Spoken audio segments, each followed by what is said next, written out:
โดยสบายดีโดยวันนี้ก็มาพบสาวแอนนาอีกเนาะทุกคนโดยวันนี้ก็มีโอกาสได้แวะเวียนมาหาเพิ่นอีกเป็นจังไดหลังจากเปิดใจไปก็มีคนทักมาหาอยู่บ่แต่ยังบ่มีใครทักเข้ามาเลยนะเงียบจิ๊บเงียบชั่วโมงอยู่ เงียบจิ๊บเงียบชั่วโมงอยู่ติเดี๋ยวเงียบเลยเจ้าก็คอยอยู่แล้วเนาะไอ้นะ เป็นอย่างเด้ FC นี่คือบ่ทักมาหาแอนนาเนี่ยเนาะเปิดใจเข้านี่แบบเฮาก็เปิดใจแบบอยากหาคู่แท้ๆแบบบ่แม่นว่าหวังหลอกหวังลวงเนาะทุกคนเลยแอนนาเพิ่นฮักจริงหวังแต่งรอบนี่ บัดฮักจริงหวังแต่งดีบัดบ่มีไผเนาะ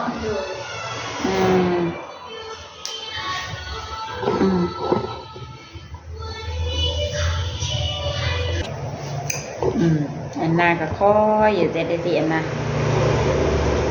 เนี่ยคุณมาทางเขามาเลยถ้าข่อยทายเมื่อกับบ่มีไผขอจักคนเด้ เป็นอะไรเด้นาก็คล้องแล้วว่าเนาะทางเจ้าก็คล้องข่อยลีเนาะFC เข้ามาเบิ่งมื้อนี้ก็ฝากกดไลค์กดแชร์แล้วก็ทักเข้ามาลิ้นก็ได้เนาะไอ้นะบ่ถึงกันว่ามากก็ทักมาลิ้นก็ได้เนาะลมกันไปก่อนคันมักกะลีก็จังเอากันเนาะเปิดใจรอบนี้นี่พ่อแม่ฮู้นํอยู่บ่เพิ่นก็ฮู้ได้ว่า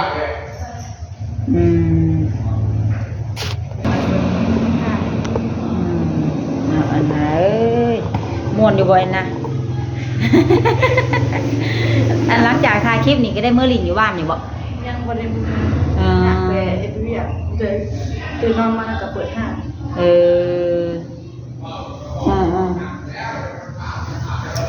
ลุงน้องนี่ก็มีกันอยู่2คนเนาะเมื่อยแฮงจะบ่เมื่อยปานใดพอเฮ็ดได้เนาะปีนี้สิได้มื้อเฮ็ดนานำพ่อแม่อยู่บ่หรือว่าเฮ็ดอยู่นี่เลยก็ยังบ่ฮู้ว่าสิได้มื้อเฮ็ดหรือบ่เฮ็ดอยู่พี่ชมเงินให้พ่อแม่เอาเนาะแต่ขนาดขายพ่อแม่ก็ยังเห็นเมื่อพ่อแม่ก็เป็นห่วงเพิ่นกินฮอดเจ้าโดยโทรมาหาอยู่หรือว่าเงินเดือนออกเพิ่นก็โทรมาถามเกิดเชิกกี่มาแห้งแล้ว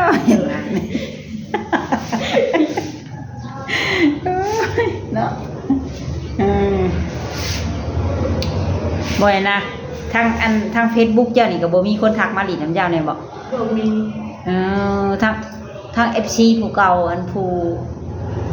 ยังซื้ออุดมผู้เดียวนั่นญาติติดต่อกันล่ะบ่เขาก็ติดต่อมาตามปกติเขาเลยแล้วว่าจะขาดการทักมาหาเพจหน้ามันโคกไงเป็นภาษาไทยนั่นแหละเพราะเครื่องนั้นมันผลิตเขาก็ขายไปแล้วเครื่องนั้นต้องผลิตเครื่องเพชรเป็นภาษาอังกฤษหน้ามันโคกเก่าอะไรแต่เราเป็นภาษาอังกฤษทักไปก็สิบ่มีคนตอบเนาะเพราะว่าเจ้าขายไปแล้วโทรศัพท์เครื่องนั้นพวกเขาออกแล้วก็เป็นร้อยแล้วเดียวขายนะก็บ่มีกันที่เรากับเครื่องใหม่เครื่องนี้นะถ้าคนที่ทักมาใหม่นี่เป็นทักมาเฟซตัวใหม่น้ำข่อยนี่มีเฟซใหม่แล้วก็มีไลน์ใหม่เรียบร้อยแล้วตั้งเองก็เป็นบ่ด้วยห้านตั้งให้ไปเข้าไปซื้อห้างเขาตั้งให้เลยนะก็มาตั้งกันได้โอ้ถือว่าเก่งนะเจ้านี่กันเนาะตั้งก็เป็นแต่เครื่องว่าเครื่องนั้นเขาไว้ตั้งให้ตั้งเองเลย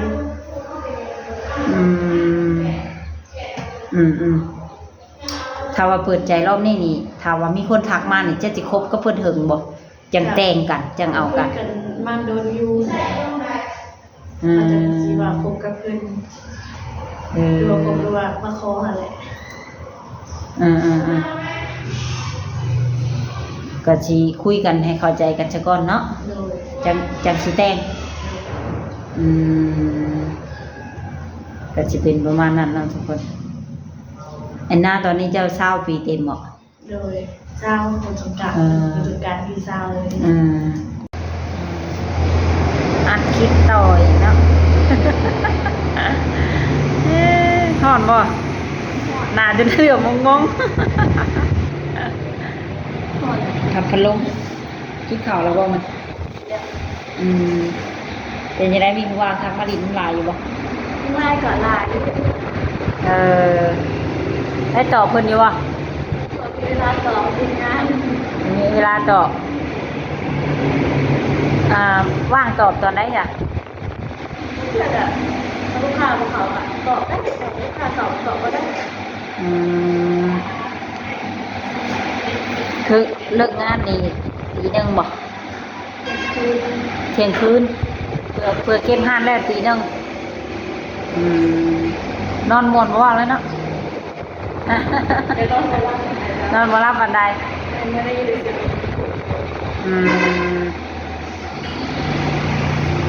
ฝันเลขเด็ดอยู่บ่มานอนนี่บ่เคยทันมีหนุ่มคนใดถูกใจแล้วบ่เรียนฮะ ตอบไปไม่ได้ติดใจ เพราะว่ายังบ่ทันได้ตอบเบิดก็เลยยังบ่จัก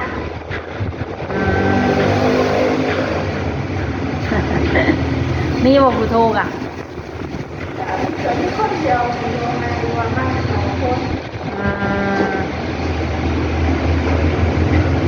เปิดใจรอบนี้กล้าสิเอาอีหลีบ่คือว่าแนวใดหรือว่าเปิดได้ดิซื่อ ว่าเอาแต่ว่าเราก็ต้องรอ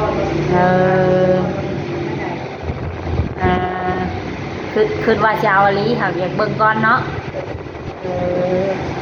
ถ้าเจอหูหนวกตาบอดมาแล้วก็บ่เอาแล้วติบ่ ว่าอีหลีสเปคอันหน้ามักนั้นเป็นไปได้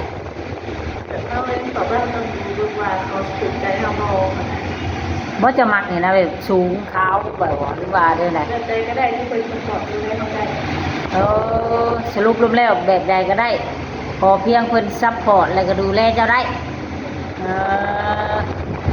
อายุหน่อยอายุหลายบ่เกี่ยวอ้าวแล้วทางเจ้านี่สามารถไปอยู่น้ำเพิ่นได้อยู่บ่แหละ อาจจะไปดูได้เพราะว่าเราเป็นคนเอง ป้าเป็นหยังพ่อแม่ไปอยู่น้ำผัวแล้ว เมย์ก็จะยากได้ ย่างบ่ได้ ได้เพราะดูไป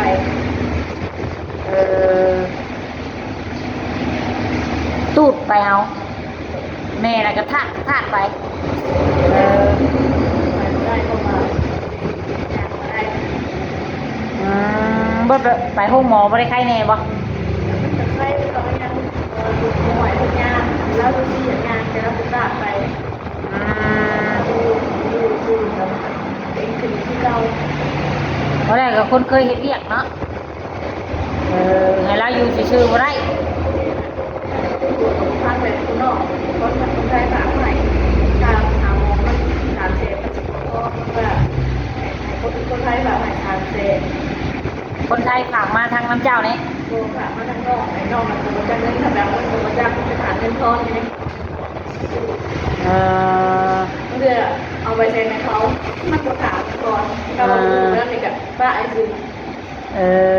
แต่ตัวจะเงิน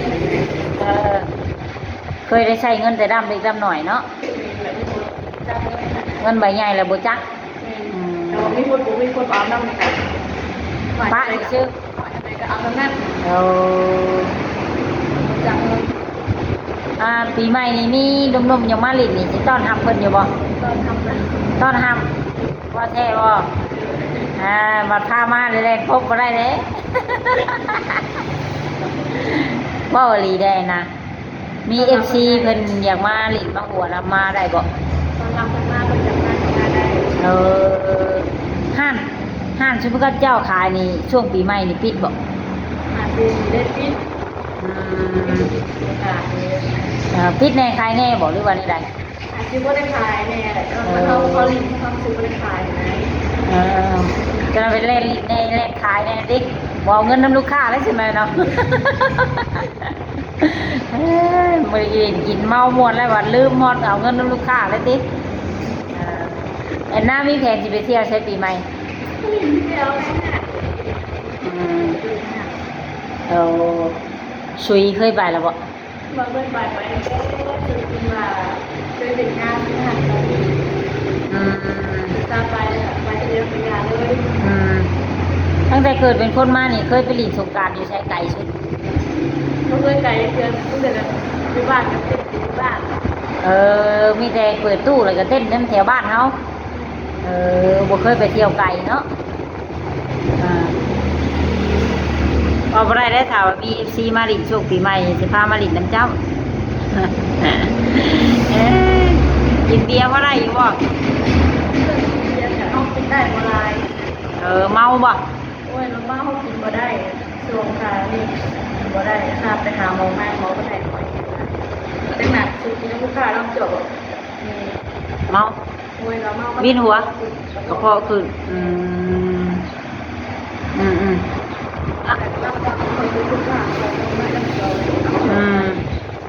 และออกมาเปิดใจรอบนี้นี่ป้าอุดมเพิ่นบ่ได้โทรมาหาบ่หนุ่มเกาหลีได้จ้ะ เนาะเป็นเลยเด้นะคนใหม่นี่พ่อสิมีแล้วบ่ที่1ที่2ที่3ยังบ่มีบ่ มีคนหนึ่งทักมากกับตอนแรกอะทักมาแบบบนยุบเลย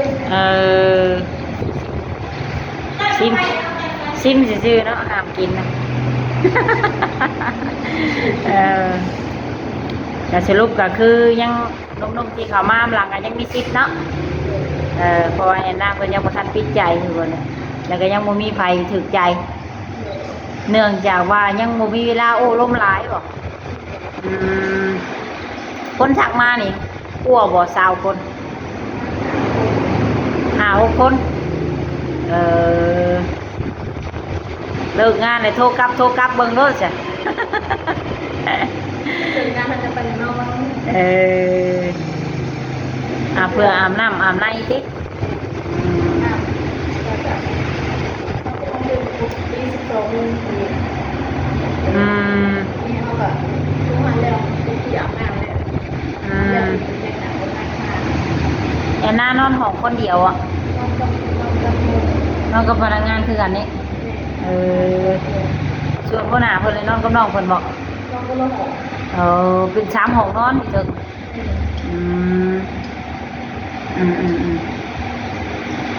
ก็ได้มานี่เมื่อยามแม่จะเทื่อแล้ว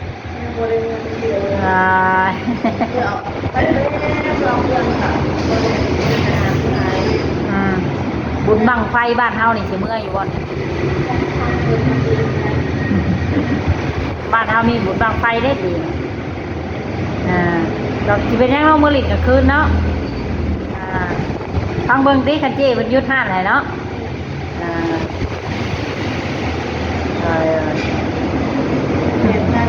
เราก็อยู่กับโมร้ายถามว่ามีเงินจะพันเพราะว่าเขากับเมื่อไข่แม่แล้วก็ถามแม่กันถามมีเงินจะพันโมต่อไปมีเงิน2,000 บาทบ่เราก็ โอ้ เราก็ยกเป็นไข่แสนเลย แม่นะแม่เป็นคนจงเงินให้ตื้มอีกดิ บ่ได้ขออย่างเรา เพราะว่าลูกบ่มีเงินเนาะเพิ่นก็ถือบาป เราถามเขาจะเอาเดี๋ยวเราเป็นโทรศัพท์กันแล้วก็ว่าเราบอกเราก็เข้าใจ โอเคจะน้อยนะเดี๋ยวมื้อใหม่จะสิมาลินในแอนนาใหม่มีหยังอยากฝากถึงนมๆอยู่บ่ ถ้าสมมติว่าบ่อยากไปชู้เป็นเพศกับเพิ่นทักเข้ามาลินสิจะทักมาได้บ่ได้เนาะทักมาลึงมาเคยเนาะโดยโอเคแต่สำหรับคลิปนี้ก็สิได้ขอจุไว้ก่อนเนาะแอนนะโดยสบายดี